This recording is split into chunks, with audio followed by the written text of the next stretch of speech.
After almost a year since its announcement, we finally received an official trailer for Dexter Resurrection. I decided to watch this beauty in 0.25 speed and found hidden details you may or may not have noticed. Right off the bat, we see Dexter wake up in a hospital bed, surprisingly not in handcuffs. Of course, there's no evidence to support him being the Bay Harbor Butcher, but there is evidence behind the murder of Logan. Next, we see Angel Batista reunite with Dexter after a decade, and it seems he's here for answers and maybe even help. This doesn't matter though, since Dexter escapes the hospital through a window, but right before we catch a glimpse at his sweater that says Seneca Nation Clinic. This hospital is located in Western New York, and later the New York City sign confirms we'll be staying downstate. The sticker on the car Dex steals shows aliens and guns, which is funny considering my last video is about the reason Dexter refuses to use one.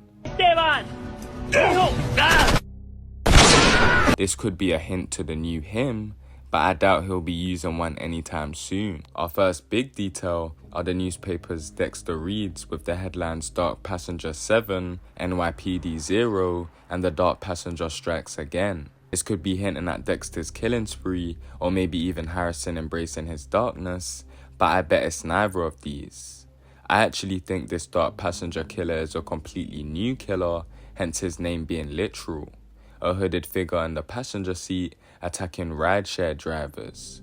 However, I could be wrong since we see multiple shots of Dexter in a black hoodie, but being fair to my theory, this could be an impersonation or a trap. I also want to bring light to the crime rate in New York, increasing by 27%, which I think has to do with Peter Dinklage's character Leon Prater.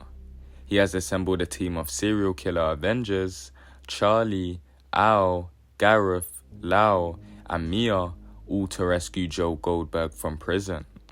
Jokes aside, I'm not sure if Dexter will play nice with his new friends, but I do think Prater plans to use them for some sort of goal of his, or maybe just entertainment, potentially providing an opportunity for them to be free without worrying about the law. This is all food for thought, but Mr. Prater does look like a wealthy man.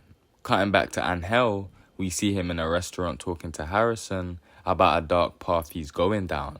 This could be true, or maybe a misleading scene by the trailer.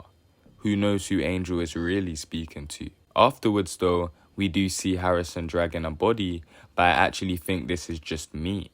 Before using the butcher knife, we see a little AirPod in his ear, suggesting this could be his job in New York while he searches for Dexter.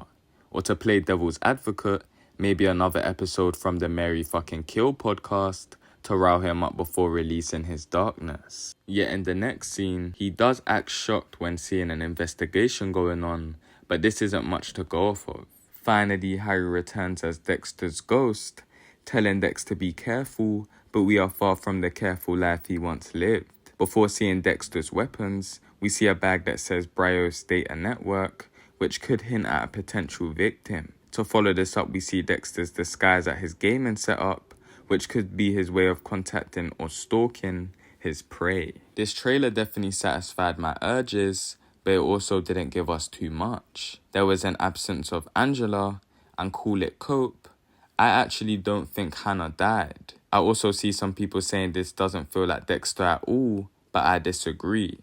I think the tone feels more upbeat like the early seasons of the show, and it clearly will be different to New Blood. I am sold, but let me know your thoughts on the trailer and comment any details I may have missed. If you enjoyed hearing my trailer breakdown, follow the first rule of the code and subscribe.